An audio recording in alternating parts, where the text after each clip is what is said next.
here tonight. Talked a lot about successes. And I can tell you one thing. I have been around a lot of successful women in my life, and basically a lot of people who have come in the industry, and they are absolute rock stars. You guys have seen it from Nikki Gist to Deb Wickas to Kim Becker, every single one of them. They're all killing it. And also another one that's going to be killing it right now in the industry, and she's absolutely amazing. So joining us, giving us all the answers of what's going on out there in Philly, here comes Haley Simon.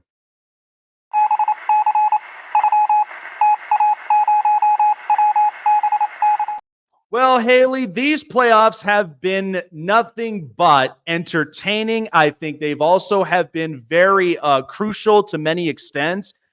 But I'm not wrong about saying this with the Rangers. I just felt like Igor Shesterkin is playing with his hair on fire. This team's already been offensively aggressive, and Peter Laviolette is just proving every doubter wrong that thought he's just a journeyman coach. He's just basically coming in another open opportunity, and right now they're playing the best hockey. Was this safe for me to say this?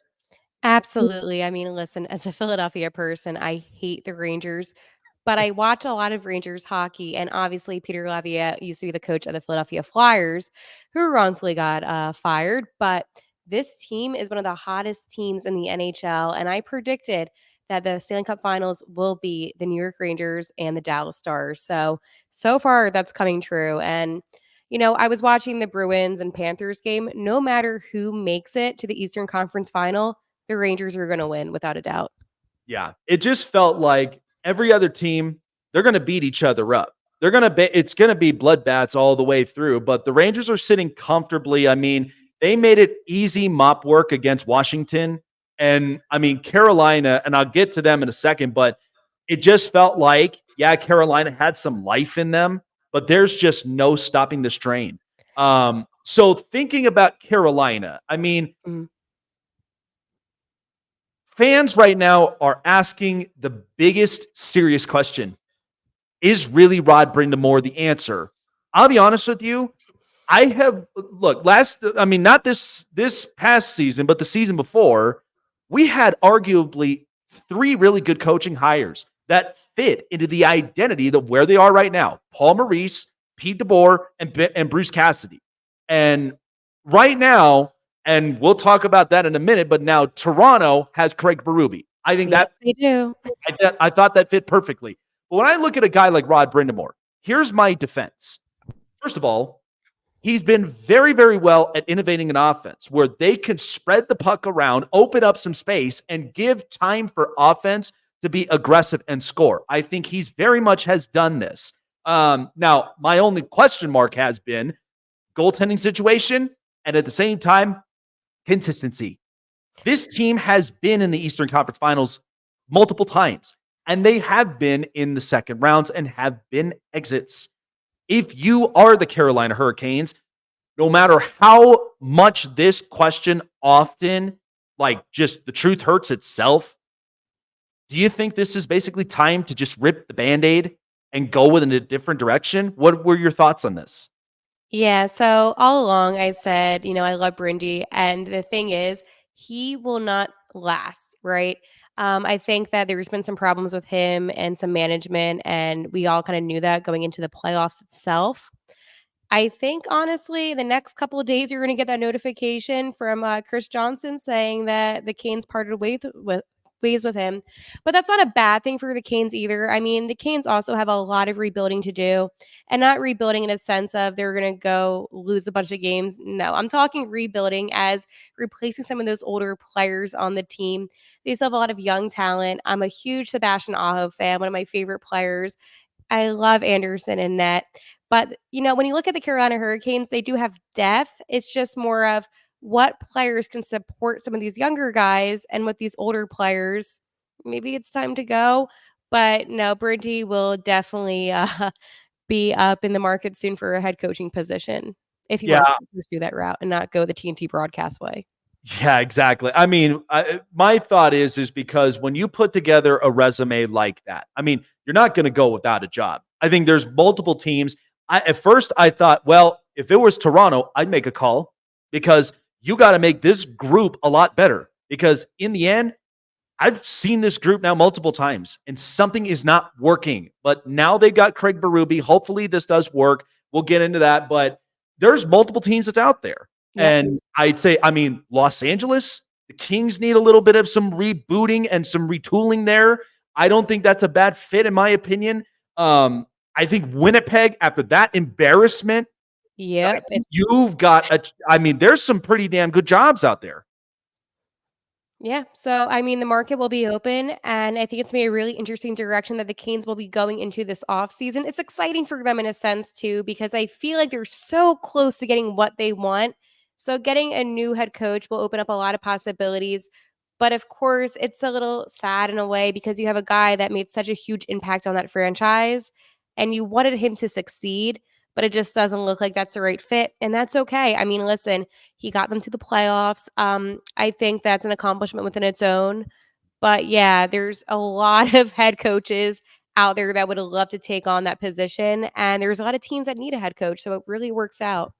Yeah, my hope is that this will be the right coach that I think, and like I've said, perfect example. We've seen this multiple times where Bruce Cassidy got the Bruins to the Stanley Cup final, but then eventually he got fired. I think in the end, it's not like it didn't pan out for them like bad. It actually worked out just fine with Jim Montgomery as the coach, but then Cassidy goes to Vegas, wins the Stanley Cup, and proved a lot of things. And then you look at Pete DeBoer's situation, which I felt like, yeah, he has a defensive identity.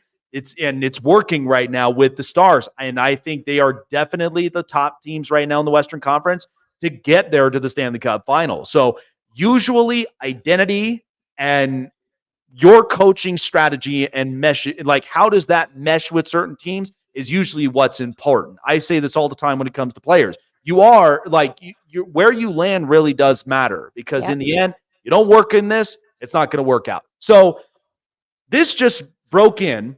Toronto officially hires Craig Berube. Here's my thoughts on this. Okay. He's no Sheldon Keefe. I am very glad Keefe is out of the building. It just looked like from body language, and it looked from a lot of times when I watch him being interviewed, there is just no like backbone. And sometimes you kind of have to. You kind of have to if you've already been dealing with this group now several times with Matthews, Marner, Nylander, and Tavares. And it's like, enough is enough.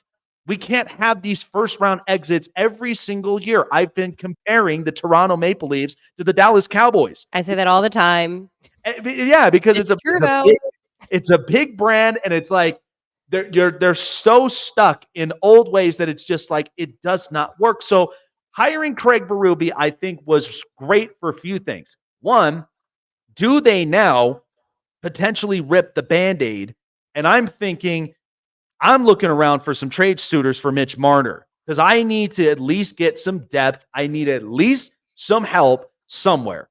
I like Joseph Wall. I thought he was very well, but I need somebody that's going to at least be solid as a backup in case if something does happen. Because I just think Samsonov, this is not working from here.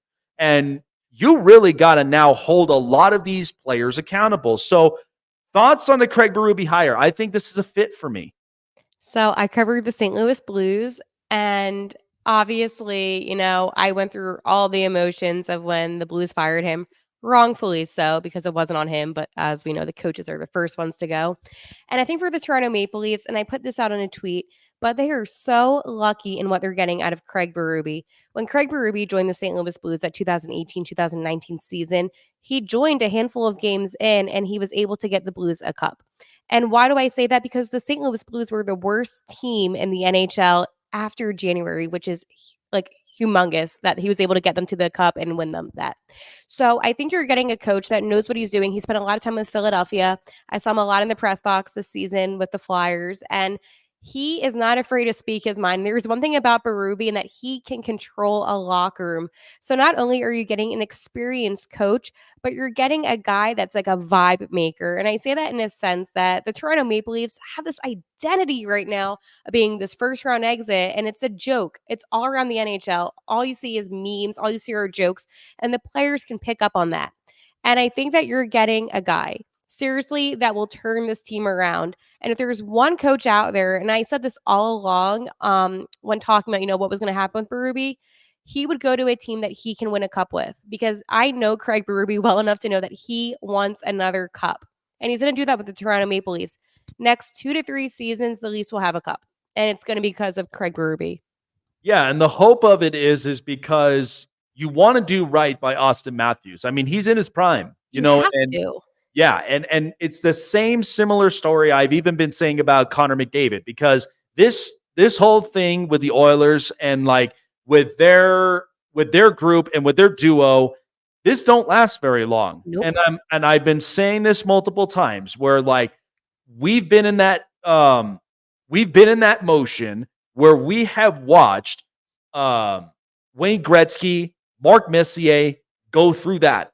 And until finally, when they ended up getting the right pieces around them to finally stop the four-peat of the Islanders, it's what helped them to get over that hump. And so hopefully this is the right answer for the Toronto Maple Leafs. I think it is. And I think, honestly, is a coach that is going to hold guys accountable. And so when covering the Blues, to kind of get on a side note, because my thought with St. Louis for a few reasons, and now Bannister is the full-time coach. Yes, he is. Somebody has got to hold, I'd say, Jordan Binnington accountable. Look, I like him as a stopping type of goaltender, but every time not my only perspective, no disrespect, but I'm just like, look, I'm sick and tired of the sticks. I'm sick and tired of just, the crashes sometimes when it usually hurts the team most. And so like when I look at this, does he kind of give a little more of this rejuice? Like, do we kind of get more juice in the building in St. Louis? So the thing about Jordan Binnington is he's one of the top 5 goalies in the NHL currently, statistically. He's matured a lot. He's had no emotional outbreaks, and he's been probably the reason why the Blues were even in playoff contention. When Bannister came over, after they fired Berube, the team had more juice in it. But the problem with the St. Louis Blues, it's not Bannister, it's not GM Doug Armstrong, it's not Jordan Binnington. Honestly, Jordan Binnington was the best player on the St. Louis Blues this past season. The problem with the Blues is it's their defense, it's their blue line. They have guys like Torrey Krug that, honestly, good guys off the ice should not be playing with a team that wants to be a contending team at the moment. Now, you have Colton Parayko, who was outstanding this past season and led the NHL in block shots. That's a guy that you need to pair up with somebody that's going to be sustainable on the D. When you look at their forwards, and this is the other problem, you have Kevin Hayes, who they acquired from the Philadelphia Flyers. And Kevin Hayes is one of the weakest links on the St. Louis Blues. And I've said that once, and I'll say it again, because he is not a good center man. Now, when he does play on the wing, because they had him try the wing a couple of times this season, that's when he played his best hockey. But the problem is that some of these guys are getting old, right? And there's handfuls of guys on the Blues, honestly, that should just not be playing with, as I said, a team that's trying to contend without this young talent. They have Robert Thomas, who is an absolute star on the ice, one of my favorite NHL players. No bias even with that. He's truly just a remarkable player. And then you have Jake Neighbors that had a great rookie season. So I believe that Bannister, and he was the coach for their AHL team, the Thunderbirds, he's had a lot of experience with these players, and there is no reason why they're not going to adapt and listen to him. But again, it's a 2-year deal that Bannister has for the head coaching position. So if it doesn't work out after 2 years, he will 100% be out, maybe even then before. It depends on the season, but Bennington's 31 years old. He has, or 30. He's in his 30s, which is getting a little bit old, and not old for goalies, but just old in general for an NHL player. But he is the backbone. But luckily, he does have Joel Hofer, who is his backup, that had a little bit of a rocky start to his rookie year, but he is going to be the franchise goalie once Binnington leaves or retires, hoping he retires as a Blue. Yeah, this will be interesting for St. Louis, during the offseason, because there are some things to definitely address. I mean, defense was definitely one that I was just like, this is not the same defensive identity. It felt a lot like since the departures of, Alex Pietrangelo and multiple others, it has not looked the same. You missed them too. Oh, yeah. Yeah. And believe me, I mean, look, as a Vegas native myself living in Denver, I mean, I've loved it. I've loved the signing, and I think he'd proven well. And the fact that as a veteran captain, he shows a lot of that kind of identity, in Vegas currently, You know what's funny? I actually have a Golden Knights sweater, fun fact. And I bet, and I know this is a little off topic, but can you guess who the player is? He's not currently on the Golden Knights anymore, but one of my favorites in the NHL. Is he offensive or defensive? Neither. Neither. Fleury. Obviously, we got to have a flower sweater. Of course. So, and it's funny. I love hockey, and I always said this when Fleury got drafted to the Vegas Golden Knights. I can't root for the Penguins. I can't have any Penguins gear.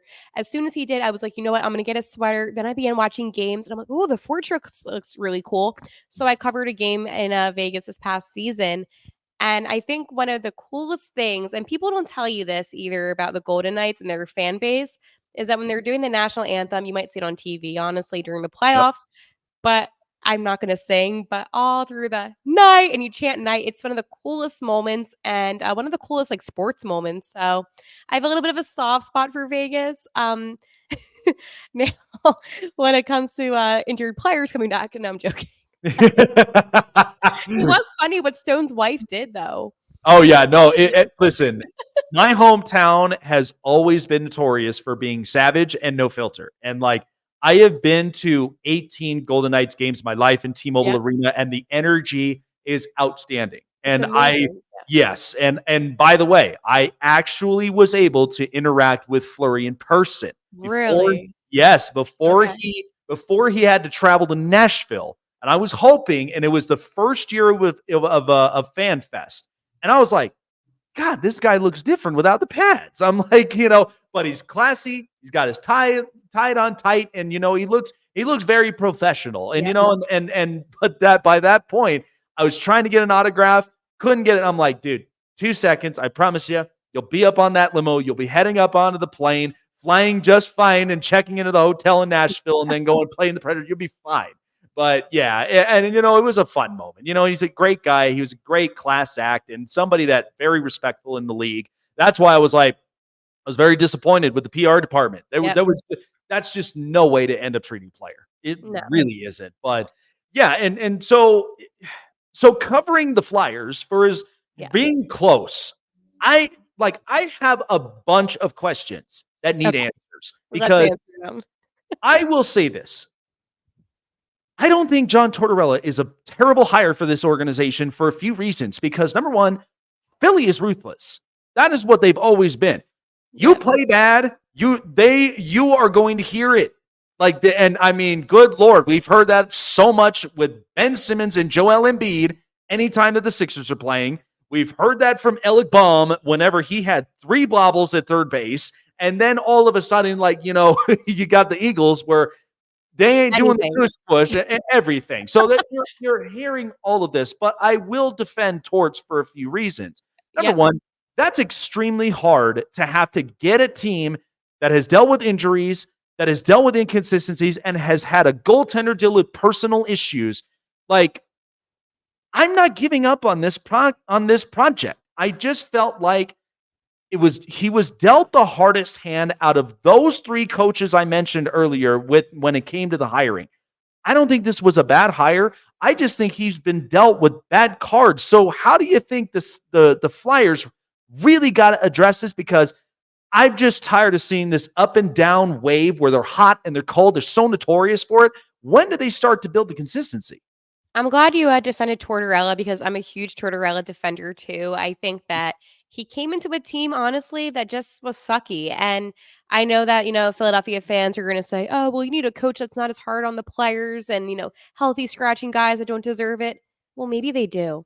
And I think that the thing is, and the fan base may not see this all the time, is that there's a lot that we don't see. Even as media, we have media availability, but we don't see what goes on in the locker room between, the coaches and players. And a player is not going to come out, by the way, and speak to the media and say, oh, yeah, well, I talked back to Tortorella and this is what happened. No one's going to say that. So there's a lot, that goes on behind the scenes. Now, when it comes to the Flyers being hot and cold, I was actually really surprised that they didn't go on their notorious 10-game losing streak. They had 8 winless. So I was like, okay, getting some progress. But in all reality, this team is a team that didn't even deserve to be in contention, if I'm being honest. They didn't have the talent. And what it comes down to is you can say, they did have the talent, they didn't execute. They had an awful, as I mentioned, 8-game winless streak. Well, at the end of the day, when the pressure is on, the real NHL superstars, the teams that actually are successful, use that to their advantage. Hey, we have a chance of being in the playoffs. Let's use all that we can use. The Flyers, they ended up crumbling and falling. And then you have the whole goalie situation with Carter Hart, obviously leaving in the beginning-ish middle part of the season. You had Sam Ersson come in, and I'm a huge Sam Ersson person because, again, another player that got a lot of hate for having to step up in a position that he was not preparing for. I don't think any backup goalie goes into a season thinking, oh, yeah, I'm going to have to play majority of every single game because of a legal situation that took place with our starting goalie. That's not something that, any backup would think about. And I think Ersson handled the situation well. And obviously, with Fedotov coming in, he didn't have the best, time in net for the 3 games. 33rd most active player drafted in the 7th round, by the way, but random hockey fact. But I think that the Flyers, they have a lot to work on. I think that this offseason, we're going to see some trades, maybe a Joel Farabee that's rumored to be one. I wouldn't be surprised if Morgan Frost got traded just because I think that he's actually been treated unfairly by Tortorella. But you have to look at players too, like a Scott Laughton, a Travis Konechny. They have value. And I know that during the whole trade deadline, reportedly, supposedly, they couldn't get enough value out of Scott Laughton. Okay, well, now you have the offseason where you can package players together and not so much of a desperate move. And they have assets. They really do. But do I think it'd be a mistake trading Joel Farabee? Yes, just because he's one of the players on the team that I think has the most potential to still give it his all, to still be a superstar. He's great with puck possession. And you can make the same argument too about Travis Konechny. And the only thing that I'll argue about Konechny is that sometimes, even though he's probably one of the best players on the team, he has cold streaks, and you cannot have that if you want to be a good team. You look at the Boston Bruins, and I take them as an example because they've been so good for like decades, right? You Yep. always hear Boston Bruins playoffs, good, annoying because it's frustrating. I need a guy like a Brad Marchand. That's who they compare Konechny to. Mhm. Except the thing is, Brad Marchand gives it his all the time, and you always see him actively on the ice. Konechny will disappear. Owen Tippett will disappear. And I'm not here trying to come at any of this team and roast them in a way, but they just don't show up all the time. And Yeah. you know who did show up actually? Tyson Forrester. He showed up. He did Mm. go away at times, but I mean, again, these rookies are showing up and these veterans are not. So that's the Flyers' problem. That's why they're not playing well enough. It's because they don't show up. I mean, hey, it's nearly impossible not to end up, just being real about the team because in the end, sometimes they hear fan bases, and usually that's some of the voices they got to hear. I mean, Yep. I've been screaming about it, like I know that at least from deep down, I know with what I'm going to get with the Golden Knights in any year. If I know it's going to be a bad year, it's a bad year. But if I know if it's going to be a good year and I'm seeing, consistency, that's where I'm like, okay, the team is actually playing right again. They got their identity because my biggest thing is I'm always a guy that's like, what is your identity going into the months of January, February, March to be prepared for the harder months in April, May? Because if you don't have that, you are definitely going to be a team dead in the water. And that's normally what happens with a lot of these teams. And usually, like, I was a little bit scared, not going to lie. I was a little scared for Vegas because of those losses that could have been potential wins. They just could not find that connection. But it's no excuse. That's where they have to end up, build that relationship, get the communication right, and then that's when the team started to actually play like themselves. I thought in that series. I have a comment though about the Golden Knights, and I said this yesterday actually on my hockey podcast. I was talking about teams that scare me. And the Golden Knights are the number one team in the NHL that scare me when it comes to being the most victorious team. And it's an interesting thing, but I was thinking about it, right? Because I watch a lot of Golden Knights hockey. Obviously, I know them and the Blues were kind of battling for that second wild card spot, but it was always going to be Vegas. But they are a team that has such smart ownership, and they know what they're doing with acquiring players that have that talent. I mean, you think about the trade deadline, and I know what people are going to say, oh, they cheated. No, they didn't. Vegas did everything the right way. And if you want to say, oh, they cheated, it's because you're jealous that your ownership, that your management couldn't make those trades. And I will preach that to the choir, because until something is changed and there's a rule change in the NHL, it's all fair game. And Vegas is so smart. Listen, they got Eichel, who honestly was struggling in Buffalo because of how their ownership was treating him. He goes to Vegas, he is flourishing. And it just goes to show that Vegas knows what they're doing. They know how to put together a team. There's no, and we can go back, to the, inaugural season when they went to the Stanley Cup Finals. That, when they had their expansion draft, that's when I knew. Watching that draft, I knew. I said something is cooking, because all of the players that they got in that inaugural draft, they had talent, but they weren't being executed properly on their given teams at the time. So if you want to talk about a team in the NHL that every other team should be a little bit scared about, it is the Las Vegas Golden Knights.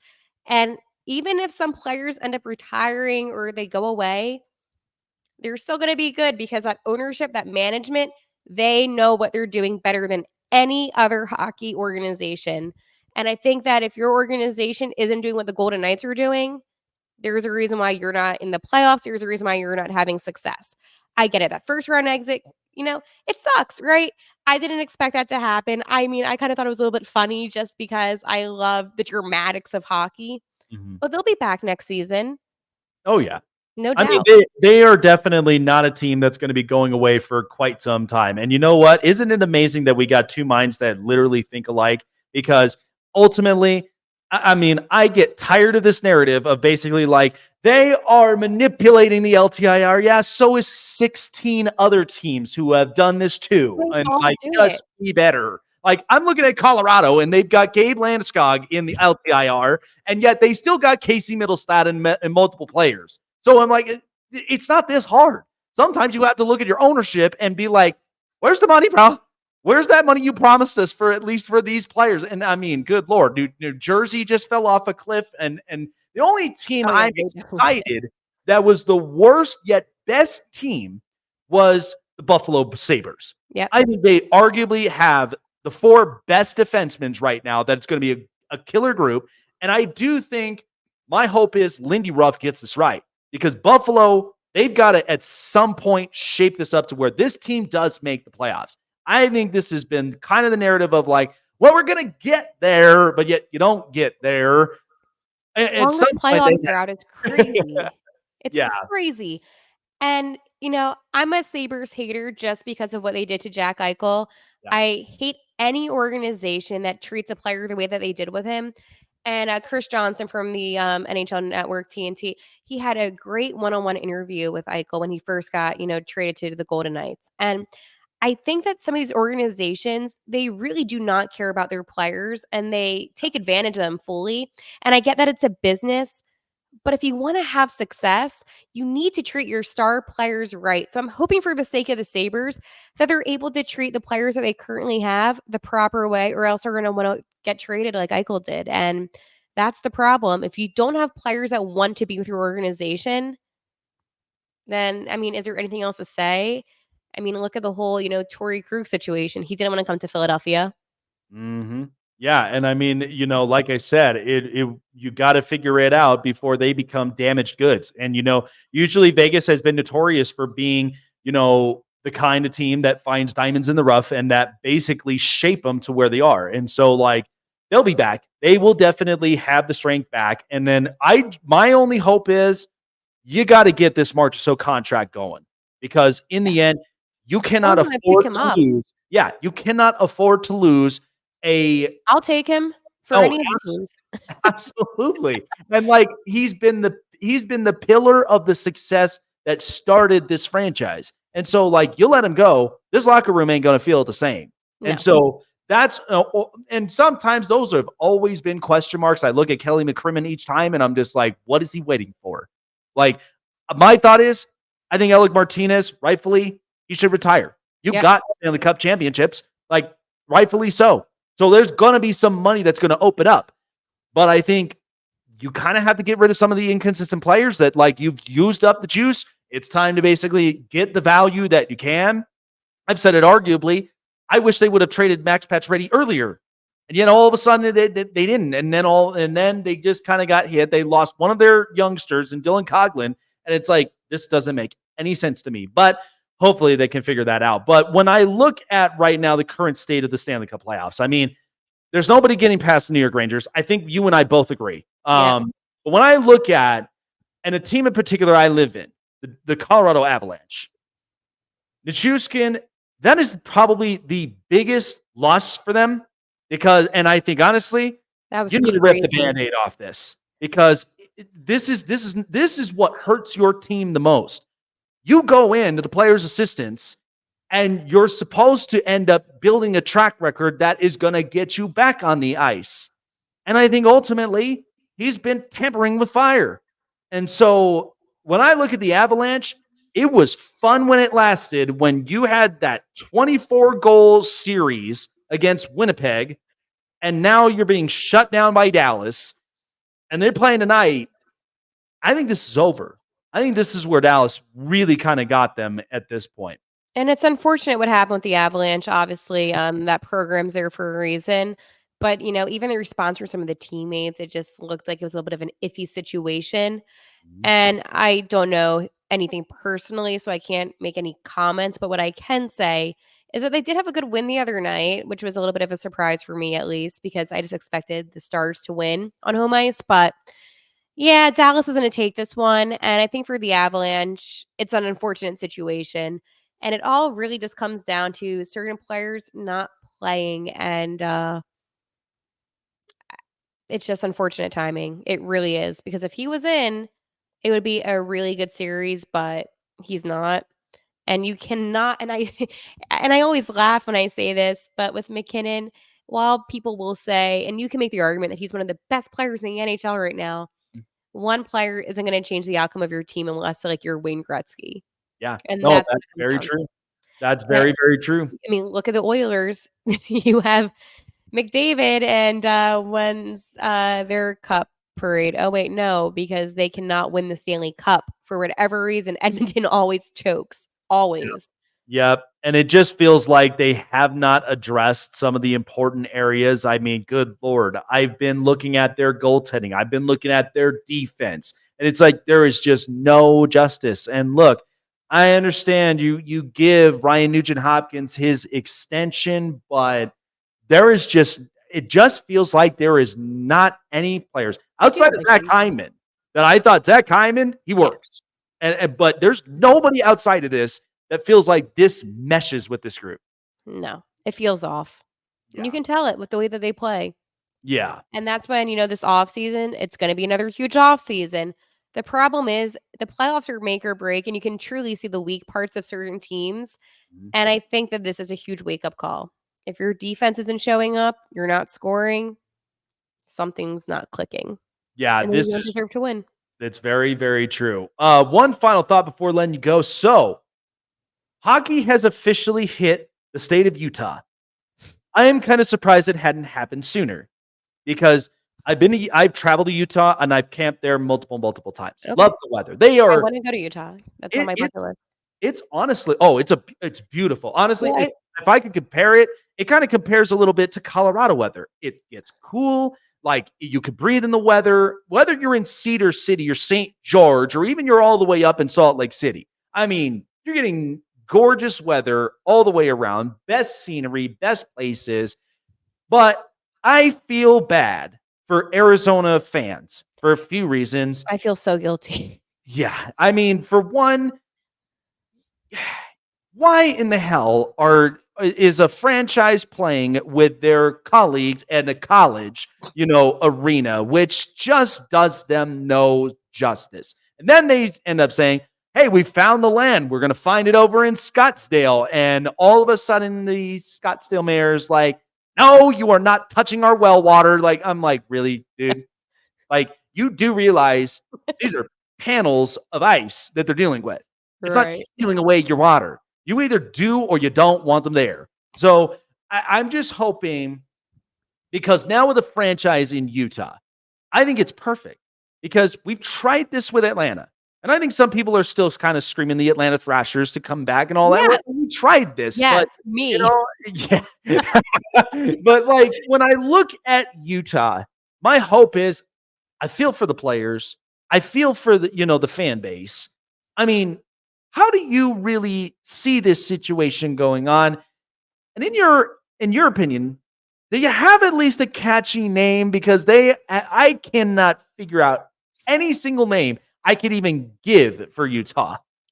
So when it comes to Arizona, I feel so guilty about this. I feel like it's my fault. And it's because for years on my podcast, I would always make fun of the Coyotes and be like, oh, they're going to relocate, like always joking about it.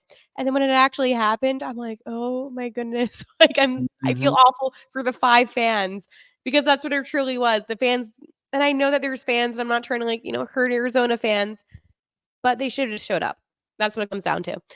Playing in a hockey arena at college, to address at a college arena, yeah, no, it's a disgrace. And I think for the players going to Utah, being at the Delta Center now, they haven't actually experience what a home crowd looks like in an NHL stadium. And I think for the players, obviously, you have some homegrown guys and it sucks. And no doubt about that. But at the end of the day, there's a reason why they relocated, and I think that you get to play the game that you've always wanted to play in the NHL, and just because, you're changing, states, it doesn't change the fact that you're still on an NHL team. It doesn't change the fact that you're still with your teammates. It's not like they're just done with the Coyotes and there's no team. They get to still be together. They still get that draft pick, the 6th draft pick. So, I yeah, like, I feel for the fans, the 5 fans, maybe 10 on a given, day or night, but no, in all seriousness, like, it sucks. Like, I could not imagine losing my hockey team, but luckily, I'm in a market where that's never gonna be an issue. Yep. And you look at different markets, you could even argue the Winnipeg Jets, that they might be in danger of losing their team. Regular season, nobody shows up. But let's talk about a name because I really like, and nobody else likes this, the Utah Blizzard. I just think that's like a cool name. Mhm. But I also kind of like the Utah Hockey Club. And I know that they're probably not going to have a name to begin the season, which I think is a disgrace. And that infuriates me because every other NHL team in the history of NHL hockey has had a name. Don't try to be different, Utah. It's not that complicated. Pick a name. Yeah, people may like it, people may not like it, but you knew that this was going to happen eventually. How do you not have a name? I don't understand that. And the Atlanta Thrashers, one comment on that. Atlanta, I know they had 2 hockey teams. You had the Flames, you had the Thrashers. It didn't work out. Yep. But it was because of management and ownership. It wasn't because of the fans. The fans showed up. Beautiful arena in Atlanta is being built right now. I could tell you this in the next 10 years. So we're going to check back in a decade. Yeah. There will be a hockey team in Atlanta again. Oh, The market's there. I very much hope so, because in the end, I was like, I used to love it when I would see the Atlanta Thrashers up from there because it was Cool like, sweaters. oh, knocked out, great sweaters. I Unfortunate with mean, the playoffs. when Eli Kovalchuk and multiple other players have come from that organization, I mean, those were just fun times from He there. just seems But like the one good player that they have. So the nice. only, yeah, I mean, but hey, this is why you got to bring it back, because Yeah. in the end, it's just like, look, and then you finally will be completed. You'll have the Atlanta Falcons, you'll have the Atlanta Braves, and then you got the So Atlanta what Hawks. if they relocated the new Winnipeg Jets back to Atlanta? Oh dear God. You know Could you how livid, imagine? do you know how livid Jets fans would literally feel just from there? And the same thing. They take the whole group up. Now you got Mark Scheifele in an Atlanta uniform. I mean, I wouldn't complain. I wouldn't either. I think that is a perfect look right there for him. I'd probably give a little bit of some like pizzazz though, to be honest. I mean, like, I would do a name change, actually. I oh, would I mean, a new hmm, identity, maybe. Even though Yeah. I love the name, I love Hmm. all of that. But I don't know if you have new ownership, like you want to kind of build your own new brand. It's so weird to talk about this because it's Well, they like, love their birds. So I'm like, you love the Hawks, you love the Falcons. So oh they my love God, the I hate birds. both of them. But for whatever reason, I didn't mind the Thrashers, and I just think it's because I always knew that they weren't going to be successful. So Yeah. I didn't mind playing against them. I was like, oh, Flyers, Thrashers, easy win for the Flyers. And I know that sounds bad, but like that was the reality. Nobody took the Thrashers seriously. Yeah. But I also, and I've been saying teams that I want to, expand in the NHL. Mhm. I could see a team in Milwaukee and a team in Houston. That's actually really interesting. And because, it's funny you mention that because for a few reasons, I feel like you bring hockey into Wisconsin, into Milwaukee. This almost kind of has a little feel of like the Hartford Whalers kind of feel Yep. in many ways. And I think, yeah, and I think in Houston, hell, sign me up for it. I mean, you've already got the Rockets, in that arena, and so it's like there's already a real arenas built. You just got to end up putting the teams in. And then people make the argument, oh, well, Texas already has a team. Okay, well, how about California? Texas is like one of the biggest states in America, and they only have one hockey team. Yeah. Well, California's got over 20 teams now, and apparently, yeah, they know how to split those up. They got enough land as it is. It's so infuriating sometimes when you try Oh, to argue with people that are just so close-minded about this. I'm like, this is fun talk, expansion talk, it new teams. is. Like, this is fun. And speaking of those expansions, because for someone close to Philly, Mhm. is it about time? Because I mean, I have real good friends of mine that are in the Philly area. Some of them are outside a little bit more up in I'm Jersey. literally in the city, South Philadelphia. So my question is it about this time that we start to get a women's basketball team in Philly? Finally, yes. So the thing about the WNBA is I am so happy that you mentioned this. So I was in Las Vegas during the Aces parade. Mhm. Just happened to be there covering the Flyers then. But I think that, Philadelphia is a huge sports city. And I Mhm. love that the WNBA is finally getting recognition. In college, I did play by play for a women's basketball team. And these athletes, because that's what they are, truly incredible. Mhm. And, you see all these jokes on Twitter all the time, or X or whatever you wanna call it, making fun of the WNBA, but you need to put the WNBA in bigger markets, and Philadelphia is a prime example. I know for sure that the guys on the 76ers would be supporting the WNBA. I could see Joel Embiid promoting it, Tyrese Maxey promoting it, and Mhm. there's not a reason why Philadelphia can't get a WNBA team, especially when we have Dawn Staley that came out of Philadelphia, who is the best women's basketball coach, Oh. period.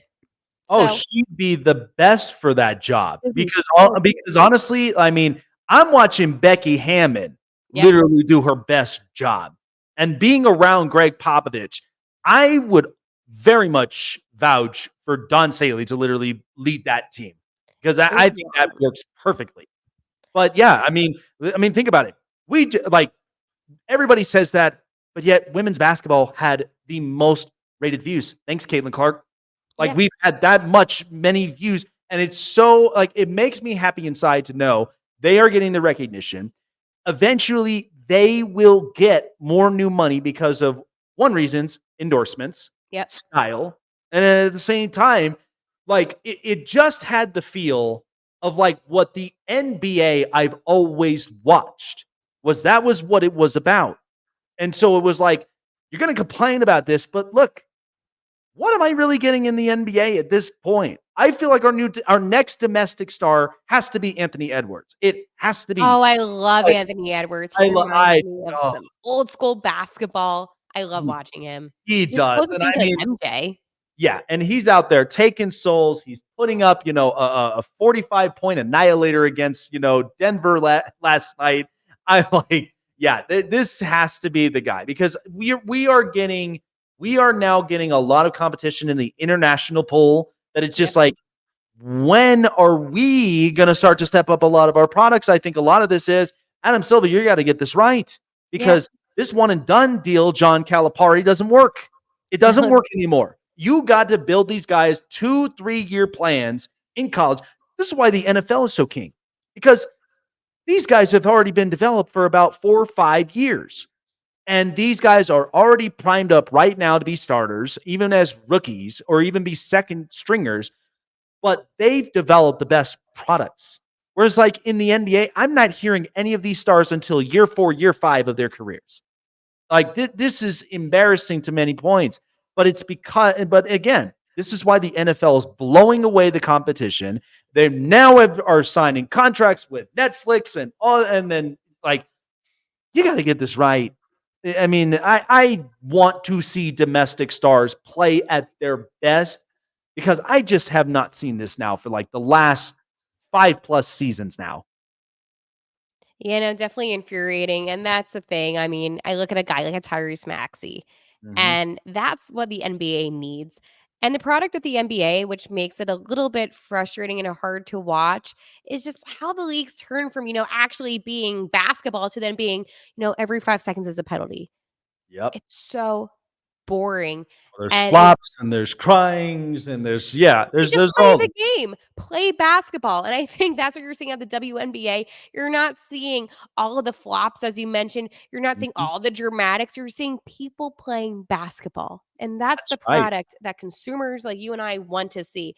If I wanted to see players flopping around, honestly, I would watch a local pickup men's game because that's what Mhm. they're gonna do. I go to a Sixers game, and the whole time I'm thinking to myself, wait, what am I actually watching? Mhm. Basketball or bad acting? And you Yeah. know what? The officials put up with it, so Yep, I've again, called it drama ball, and it's just like, look, you can be mad at Scott Foster all you want, but if it's just like, look, you have this bad of just performance play, and you're letting guys just go through like the open lanes. Like I seen maybe 4 or 5 times in last night's game where guys were standing around, and it's like there's no physical play. You just go ahead, let them have it, and I'm like, yeah, this is bad. Now, I will make a point, a quick point, because I've been saying this, and people been trying to put me on blast and okay. disagree with me. Jake, you're nuts, and I'm like Jake, saying, you're nuts. No, I'll let you say what but you're my gonna my say. thought is the NBA doesn't need LeBron anymore. Like, I'm not saying it in a disrespectful way Yeah. because, again, LeBron is playing at a high level. But what I'm saying Run is for LeBron. this league, like, I'm watching the Pacers, I'm watching OKC, I am watching Minnesota. I need more than that. I need more of that. And I don't think this league is LeBron dependent anymore. No. I think more than anything, LeBron needs the league for a multitude of reasons because number one, your son's going to come out in this draft and they're going to use that as leverage no matter what other Oh, teams that 100%. and so in the end, I just feel like that the league I mean, you got to ask yourself a serious question. Are you ready to pivot this now into what the league has now started to change and become at this point? I think that this is more of a Jokic type of league. He's the player that I That's feel like right. every player should model themselves after. I mean, Mhm. LeBron will always be known as one of the best, and there's no doubt about that at all. But his son Bronny, and this is not a disrespectful thing, is not LeBron. He's not gonna be a star. And I know, Haley, stop talking. But it's true. And I think at some point you just need to walk away from the game because what's going to happen is he's going to have really bad seasons. And Yep. then people, they're not going to remember the star that he was. They're going to look at how he fell in his decline. And that's how they're going to remember LeBron. And he's going to always make money. He's always going to have, those deals and endorsements. So the money isn't going away. But there is a part of me that is like, well, what if he just doesn't want to leave because he doesn't want to give up the game? And that's the problem is I don't think it's a money thing. I think it's more the fact of maybe he does want to play with the Sun. Uh, Maybe he just doesn't want to give up playing in the NBA. Yeah. Maybe he has something to prove, but what else do you have to prove at this point? You're LeBron James.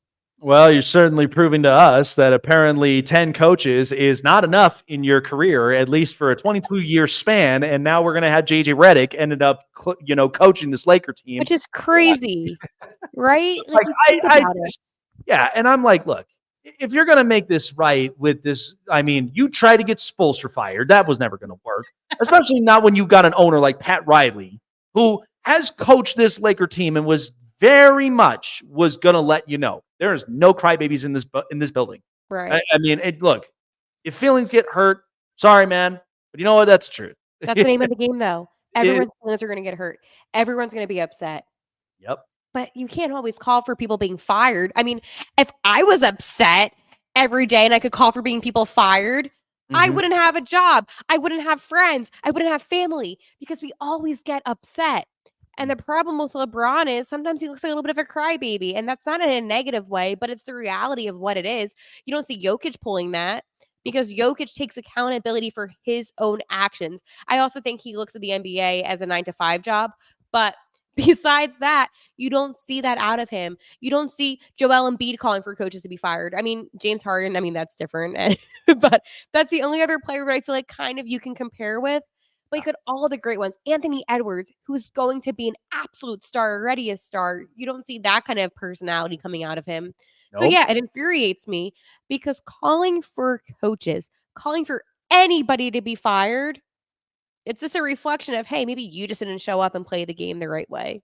Yeah, I felt like, Darvin Ham didn't really get, a fair enough chance and shot because again, coaches do make mistake, but Mhm. I mean, I watched the docu series of Winning Times and I'm just like, look, you would not even imagine being in that timeline where you had a coach who then gets injured, has an interim that apparently this system that, again, being so philosophical, all the rest of it.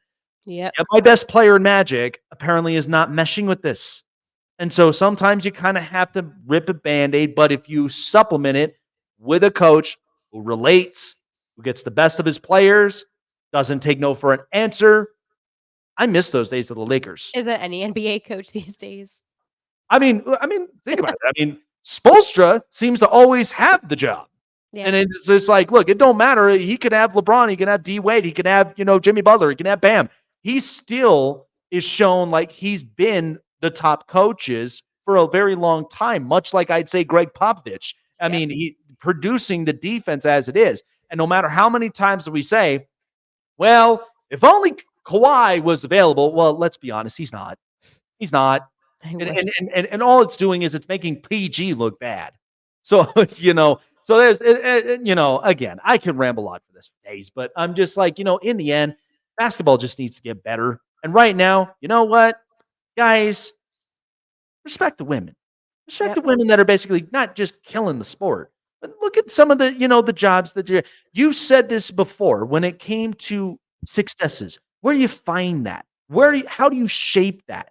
And what are the steps and the journey roads to take to make successes? I can tell you, Haley, I've had many successful women on this show that have been very amazing in the business. Kim Becker, she was a great one. Altitude Sports, amazing. I mean, I had Deb Wickoss, a 2-time Emmy winner that covers so much of the Eagles and the Chargers. She's in Yep. charge of camps and many of them. And so all of these great women, it's like, can we stop with the hate already? Can we stop with just, this bombarding kind of thing? Because I'm like, in the end, I'm like, suck it up, Buttercup. You But you don't know like what it. it is? And, I thought about this for a while because, I've always been into sports and I've never kind of, I'm still the girl that dresses up, but I've always just, been into sports and just like talking about sports. And it wasn't until I feel like I just went on the internet and talked about sports that I got some of this feedback like, oh, just stick to, doing your nails. I mean, I do my nails, but I got comments like that. And I'm like thinking to myself, growing up, all I would do is just talk about sports. And that was all I cared about. And, there's guys out there that are not into sports, and that's okay. I mean, but nobody says to them, oh, well, you're such a loser because you don't like sports. No one makes a comment about it. Yeah. Um, I think that at the end of the day, if you're knowledgeable and you know what you're talking about, I'm going to listen to you. And I think that's what it comes down to. It doesn't matter, if you're a woman or if you're a man, it doesn't matter as long as you know the information, because it can go both ways. If I'm listening to somebody and they don't know what they're talking about despite their gender, I'm like, oh, this is not a good sports content. But if Mhm. you're knowledgeable, you know the facts, you have some good conversation, I'm going to listen to you. And I try to lead by example because sometimes it's not easy. I'm like, oh, do I really want to be a part of this whole movement? And then I realize that at the end of the day, it takes powerful journalists, powerful reporters and broadcasters and media members to step up and say, you know what? I know what I'm talking about. Mhm. I'm not going to let, Ed on, his computer who's sending like hate messages like, oh my God, stick to doing your nails. I'm not going to let people like that stop me because Yeah. I have opinions, and my opinions, because I get so passionate, I'm going to post them. And that's what it comes down to. Sports fans are the best fans because our passion, it's real. Every single season, a new outcome can come, and there's always conversation. I can't and it's funny, like, I've never not been into sports, so it's a weird thing to think about not talking about, sports going on. Like, Mhm.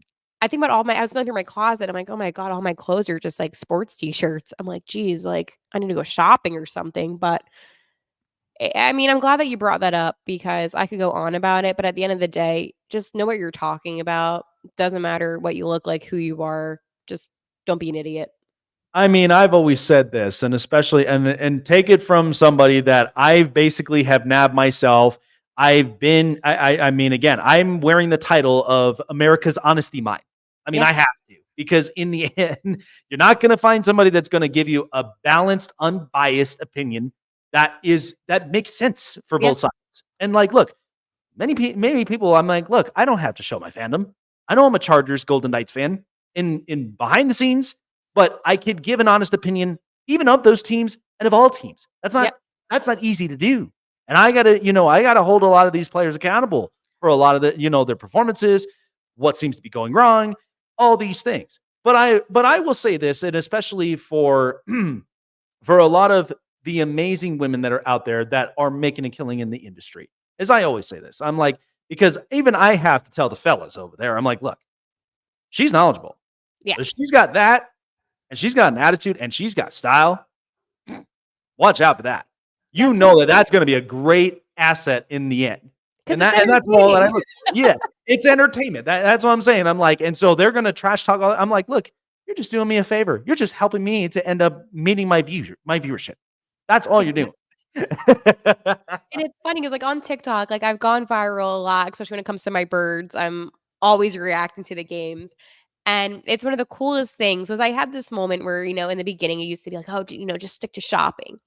And, well, it sucks, but obviously the Eagles, lost that wild card game against, the Bucks. But, I was doing a lot of reacting to the game, and one of the videos blew up, and it was just football talk. I received on that video like over 200,000 views, and not one comment at all talked about the fact that I'm a girl.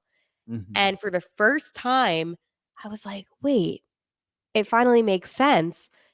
They're just mad about the loss and they don't care what I look like. They just want somebody to talk to about it. That's And I right. think that's when it's like, you know what, at the end of the day, that's my goal. My goal is just to have good conversation. It's just to have, entertaining conversation. But people, as much as they love listening to people like you and myself, they also want their opinions to be heard and to be seen. And I think when it comes to, just sports in general, I want to have a platform where people can feel comfortable to give me their sports opinion. And I say Mm. that all the time. Because any other opinion, I don't care about. I don't care what you think what I look like. I don't care how you think, I sound. I don't care about that.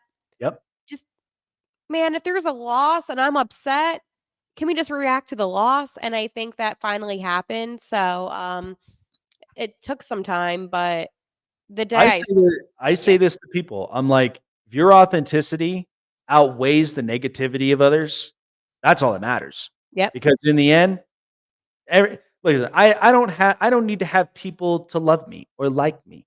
I'm like, but you watch me, so you gotta have something. You gotta have some sort of spark of curiosity of what's going on from there. Because in the end, I'm gonna talk about it. Like I yeah, have people a just like me, certain they don't wanna say it. because their Exactly. egos. Exactly. You're, oh yeah, we're watching, Yeah. but because they can't do what you're doing, and it sometimes forms out of a little bit of envy. Oh, yeah, it does, and I'm in the end, I'm like, "Well, then go do it. Try it." That's why the This confidence is is what so this is what I important. did. You have that. Yeah, and, like, look, I gave up a career dream in law enforcement because I found a niche in this, and I Yeah. felt like and I wanna be up there in the top. I wanna be right there sitting next to Cowherd, sitting next to many of the tops because that's my dream, radio and broadcast. Yep. That's exactly with where I wanna be at, and I've had a lot of really great friends. I've had great interviews from their former players, current players, all the rest of them, but I can go on for days. But in the end, I keep the authenticity. Don't even have to change my brand because my brand is the most balanced platform, and there's always room for many different opinions, even some I never even thought of. And so that's what it's all about. And that's what builds the strength of community just like this. And so, Haley, I appreciate you coming on by and taking the Thank time. you. I think you've produced wonderful and great content. Keep up the amazing work. And like I said, doesn't matter in the end. You build the authenticity. That's what truthfully is what sells your brand. And so I think you're in the right steps for it. But appreciate you coming on by. Where can people find more of your content? Yeah, so I'm on Instagram and Twitter. It's super easy at Haley T Simon, so HALEYTSIMON. And on YouTube, if you search Haley Taylor Simon, I should come up as Haley's Hot Take. So, and Locked On Blues if you're a St. Louis Blues fan, but it's all linked to my bios on my socials. So just say Oh, hello and I will hopefully get back. Only sports though. oh yes, absolutely. There you go, folks. Thank That's where you you. can find her. Haley, appreciate you coming on by. Enjoy the rest of the week and the weekend, and we will see you very soon. All right, guys. Well, I mean, I gotta shut it down. But it's been great though. It's been great. It's been a great interview.